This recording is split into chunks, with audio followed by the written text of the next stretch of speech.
कक्षा 10 में दो किताब चलता है। एक किताब है कृतिका और एक किताब है क्षितिज।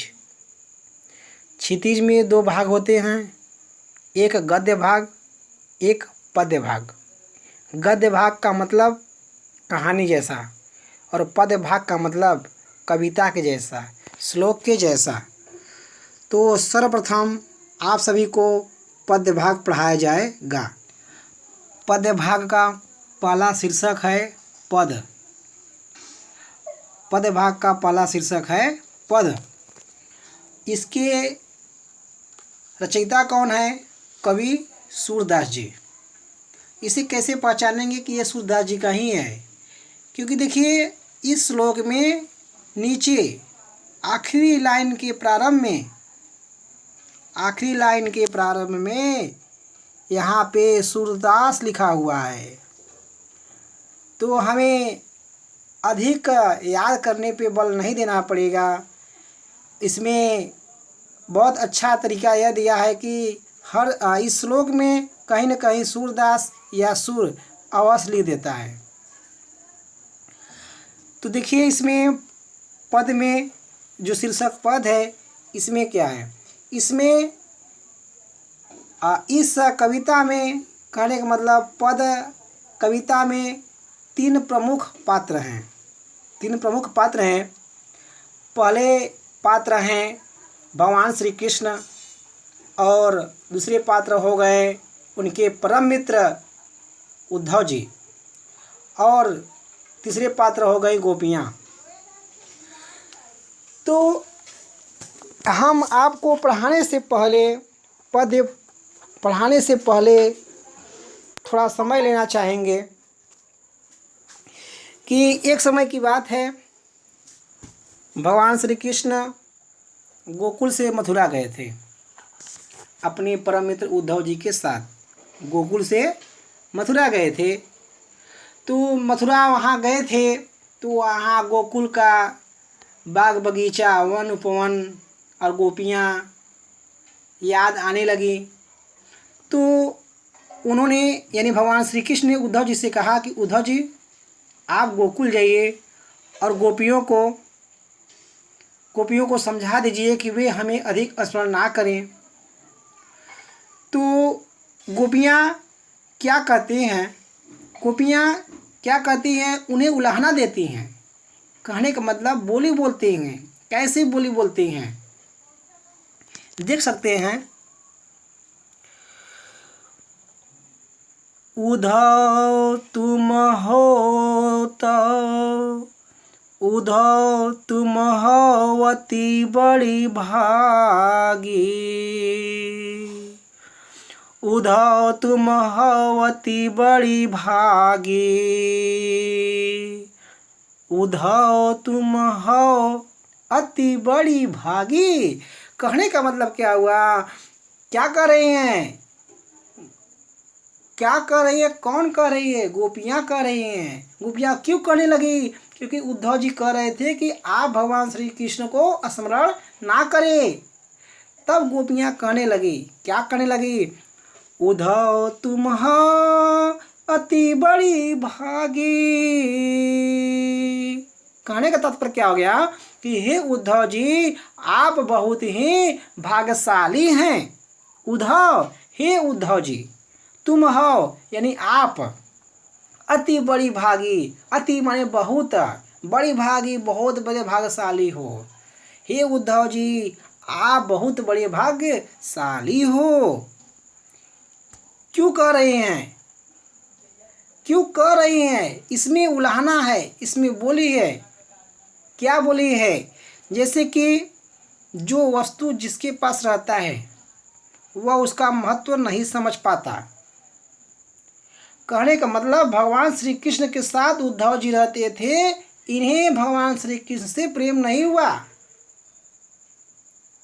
और मैं गोकुल में हूँ, भगवान श्री कृष्ण मथुरा में हैं, इतने दूर हैं, इसलिए मुझे अधिक प्रेम है।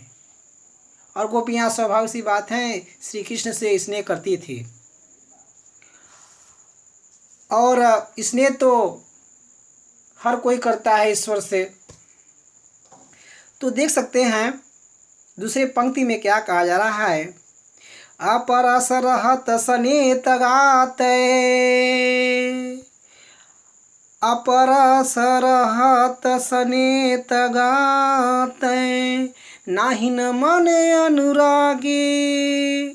हे उद्धव जी, आप बहुत बड़े भाग्यशाली हैं जो श्री कृष्ण के साथ रहते हुए भी स्नेह का त्याग कर दिए और आपका मन प्रेम में नहीं लगा, आपका मन प्रेम में नहीं लगा। अपरस रहत, अपरस भी होता है अछूता, लेकिन हम कैसे बोलेंगे, श्री कृष्ण के साथ रहते हुए भी, रहत रहते हुए भी, किसके साथ रहना, श्री कृष्ण के साथ रहना। अपरस मीन्स होता है अछूता, अलिप्त, लेकिन हम यहाँ से बोलेंगे, हमें व्याख्या बताना है तो हम श्री कृष्ण के तरीके से बताएंगे। अपरस रहत, रहत यानी रहते हुए, किसके साथ, श्री कृष्ण के साथ, श्री कृष्ण के साथ रहते हुए भी स्नेह मने स्नेह होता है यानी प्रेम, तगा यानी त्याग दिए, तय मने यानी उद्धव जी को कहा जा रहा है, हे उद्धव आप बहुत बड़े भाग्यशाली हैं जो श्री कृष्ण के साथ रहते हुए भी स्नेह का त्याग कर दिए। मन नाहिन अनुरागी, और आपका मन, और आपका मन अनुरागी में होता है प्रेम, नाहिन मतलब नहीं, लगा देंगे लगा, आपका मन प्रेम में नहीं लगा। हे उद्धव आप बहुत बड़े भाग्यशाली हैं जो श्री कृष्ण के साथ रहते हुए भी आप, हे उद्धव जी आप बहुत बड़े भाग्यशाली हैं जो श्री कृष्ण के साथ रहते हुए भी स्नेह का त्याग कर दिए और आपका मन प्रेम में नहीं लगा। हे उद्धव जी आप बहुत बड़े भाग्यशाली हैं जो श्री कृष्ण के साथ रहते हुए भी स्नेह का त्याग कर दिए और आपका मन प्रेम में नहीं लगा।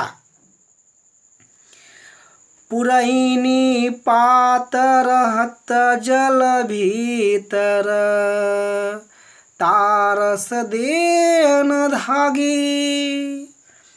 पुरैनी पात, पुरैनी मीन्स होता है कमल, पात मीन्स पत्ता यानी कमल का पत्ता, रहत यानी रहते हुए भी, जल भीतर जल के भीतर, कहने का मतलब क्या हो गया, जैसे कमल का पत्ता जल के भीतर रहता है, जैसे कमल का पत्ता जल के भीतर रहते हुए भी, पुरैनी पात यानी कमल का पत्ता, रहत यानी रहते हुए भी, जल भीतर यानी जल के अंदर, कहने का मतलब क्या हो गया, जैसे कमल का पत्ता जल के भीतर रहते हुए भी, जल भीतर रहत ऐसे बोलेंगे, जल भीतर रहत यानी जल के भीतर रहते हुए भी, जैसे कमल का पत्ता जल के भीतर रहते हुए भी। तारस देहन दागी, तारस यानी उसका, रस मिस होता है, यहाँ जल के लिए बोलेंगे, देह माने क्या होता है, ये शरीर होता है, लेकिन यहाँ पे कमल के लिए बोलेंगे ना, मैं नहीं, दागी माने दाग यानी कमल पर दाग नहीं लगा, देह माने होता है शरीर, तो यहाँ पे शरीर किसका है, कमल का है, ठीक है, दागी माने दाग, न माने नहीं मतलब दाग नहीं, दाग नहीं लगा किस पर, कमल पर, कमल पे किसका दाग नहीं लगा, जल का। यहाँ पे रस का, हम रस मीन्स होता है आनंद, लेकिन यहाँ पे रस से हम संबंधित बात बोलेंगे, रस यहाँ का बोलेंगे जल। देह माने शरीर होता है, यहाँ पे बोलेंगे कमल, न माने नहीं, दागी मीन्स दाग। जैसे कमल का पत्ता जल के भीतर रहते हुए भी, जैसे कमल का पत्ता जल के भीतर रहते हुए भी, जैसे कमल का पत्ता जल के भीतर रहते हुए भी, कमल पर, जैसे कमल का पत्ता जल के भीतर रहते हुए भी कमल पर जल का एक भी दाग नहीं लगाती है। पुरैनी पात रहत जल भीतर, तारस देह न धागी, कहने का मतलब क्या हो गया कि कमल का पत्ता जैसे जल के अंदर रहता है, जैसे कमल का पत्ता जल के भीतर रहता है, फिर भी कमल के पत्ते पर जल का एक दाग भी नहीं लगता है। जो जल माहम तेल की गागरी, बूंद न ताको लागी, कहने का तात्पर्य क्या हो गया कि ज्यों जल माहम, जैसे जल में तेल की गागरी। जो कहने का मतलब क्या हो गया, जैसे तेल की गगरी जल में डुबोने पर बूंद न ताको लागी, जल का एक बूंद भी नहीं लगता है। कहने का मतलब क्या हो गया कि तेल की गगरी यदि जल में डुबोएंगे, तेल का गगरी होगा और जल में डुबोएंगे तो क्या होगा, गगरी पे जल का एक बूंद भी नहीं लगेगा। तो इसे कैसे व्याख्या बोलेंगे, और जैसे तेल की गगरी, गागरी मतलब मटकी, और जैसे तेल की मटकी जल में डुबोया जाता है तो जल का एक बूंद भी, बूंद है तो किसका बूंद होगा, जल का एक बूंद भी ताकव न लागी, यानी उस पर नहीं लगता है। किस पर, तेल की गगरी पे। यानी तेल की गगरी अगर जल में डुबो देंगे तो तेल की गगरी पर जल का एक बूंद भी नहीं लगता है। अब व्याख्या फिर से बोलेंगे। उद्धव तुम हो अति बड़ी भागी, हे उद्धव जी आप बहुत बड़े भाग्यशाली हैं। अपरस रहत सने त्यागात नाहिन मन अनुरागी, जो श्री कृष्ण के साथ रहते हुए भी आपका मन, जो श्री कृष्ण के साथ रहते हुए भी आप स्नेह का त्याग कर दिए। आप बहुत बड़े भाग्यशाली हैं जो श्री कृष्ण के साथ रहते हुए भी स्नेह का त्याग कर दिए, और आपका मन प्रेम में नहीं लगा, मन अनुरागी नाहिन, और आपका मन प्रेम में नहीं लगा। पुरैनी पात रहत जल भीतर, तारस देह न दागी। और जैसे कमल का पत्ता जल के भीतर रहता है, फिर भी जैसे कमल का पत्ता जल के भीतर रहता है, फिर भी कमल के पत्ते पर जल का एक दाग भी नहीं लगता है। जैसे कमल का पत्ता जल के भीतर रहता है, फिर भी कमल के पत्ते पर जल का एक दाग भी नहीं लगता है। यहाँ पे कमल किसकी जगह बोल रहे हैं, यहाँ पे देह, ये देह के लिए हम बोल रहे हैं कमल, देह के लिए बोल रहे हैं कमल। कमल का पत्ता जल के भीतर रहता है, कमल का पत्ता जल के भीतर रहता है, फिर भी कमल पर, कमल किसके लिए बोल रहे हैं, देह की जगह पे हम कमल बोल रहे हैं, फिर भी कमल पर जल किसके जगह बोल रहे हैं, रस की जगह पे। कमल का पत्ता जल के भीतर रहता है, फिर भी कमल पर जल का एक दाग भी नहीं लगता है। जैसे कमल का पत्ता जल के भीतर रहता है, फिर भी कमल के जैसे कमल का पत्ता जल के भीतर रहता है, फिर भी कमल पर जल का एक दाग भी नहीं लगता है। और जैसे तेल की गगरी जल में डुबो दिया जाता है तो जल का एक बूंद भी गगरी पर नहीं लगता है। और जैसे तेल की गगरी यानी तेल की मटकी, और जैसे तेल की मटकी जल में डुबो देते हैं, फिर भी जल का एक बूंद भी मटकी पर नहीं लगता है। प्रीति नदी में पाँव न बोरयो,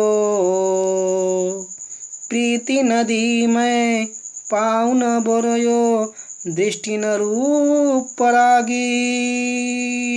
अब क्या कहती हैं गोपियाँ, भाव में आते हैं। हे उद्धव जी, सच तो यह है कि कभी भी आप, हे उद्धव जी सच तो यह है कि आप कभी भी प्रेम रूपी नदी में, हे उद्धव जी सच तो यह है कि प्रेम रूपी नदी में, हे उद्धव जी सच तो यह है कि आप अपने आप को कभी भी प्रेम रूपी नदी में डुबोए नहीं हैं। हे उद्धव जी सच तो यह है कि, हे उद्धव जी सच तो यह है कि आप अपने आप को कौन कर रहा है? गोपियाँ कर रही हैं उद्धव जी से।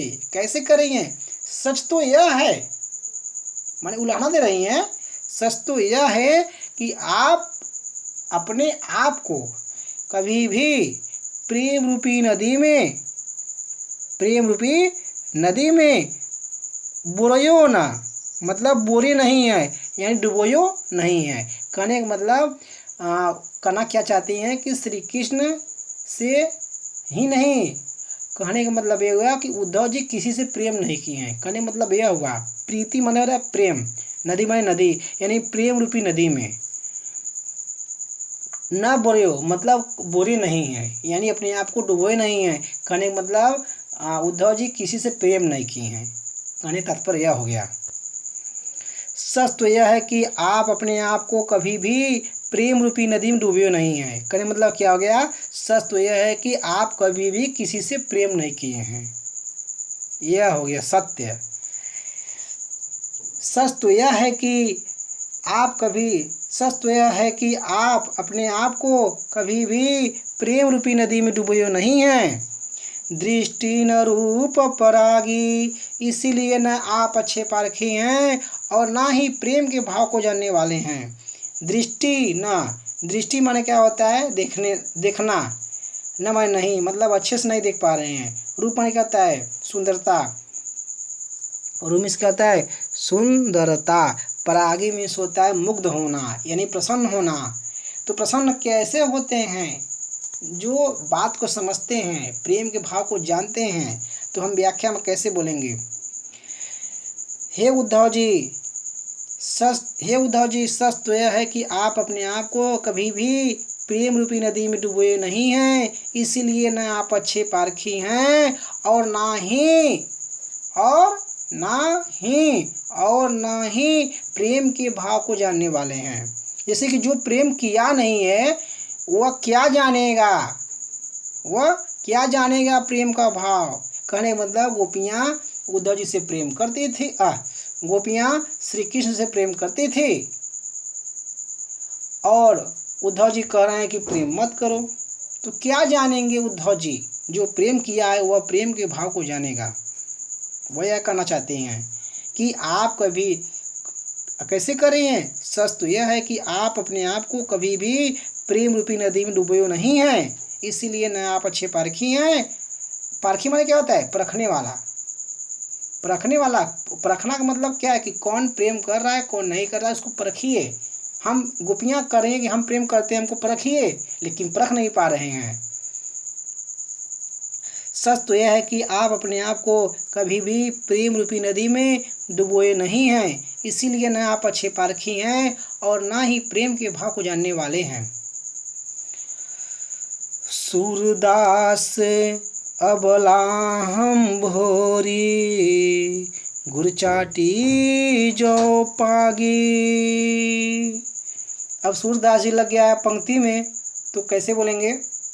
सूरदास जी कह रहे हैं कि गोपियाँ उद्धव जी से कह रही हैं। कौन?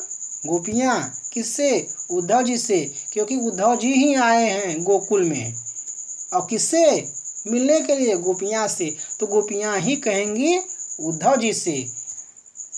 तो वही चीज़ तात्पर्य क्या हो गया कि सूरदास जी कह रहे हैं कि गोपियाँ, कौन कर रही हैं? गोपियाँ, क्योंकि गोपियाँ से मिलने आए थे। कौन? उद्धव जी। तो गोपियाँ ही बोलेंगी उद्धव जी को। सूरदास जी कह रहे हैं कि गोपियाँ उद्धव जी से कह रही हैं कि हे उद्धव, हम तो गांव की भोली भाली नारियाँ हैं। अबला, अबला माने क्या होता है? कमजोर। भोरी यानी भोली भाली, हम माने हम। कहने मतलब गोपियाँ अपने आप को कह रही हैं कि हम सब भोरी यानी भोली भाली, अबला माने नारी, हम माने हम सब, यानी गोपियाँ अपने लिए कर रही हैं हम सब, भोरी माने भोली भाली, अबला माने नारी। तो सूरदास जी कह रहे हैं कि गोपियाँ उद्धव जी से कह रही हैं कि हे उद्धव जी, हम तो गांव की भोली भाली नारियां हैं, हमारी अवस्था तो एक चींटी के समान हो गई है। जैसे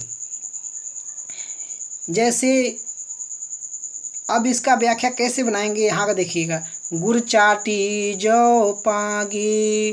गुड़ माने गुड़, जिसे कहते हैं गांव की भाषा में खाड़, जो ईख का बनता है। चाटी माने चाटना। जौ माने जैसे, जो माने जैसे।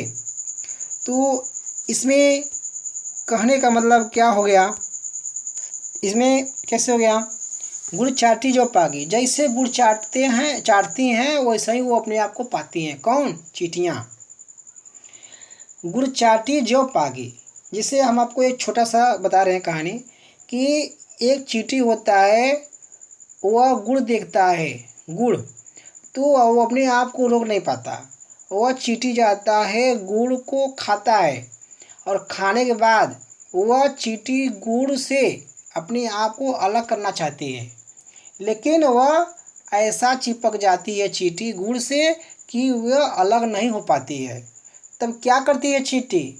तब चींटी अपना प्राण वहीं पर त्याग देती है। कहाँ? गुड़ के पास।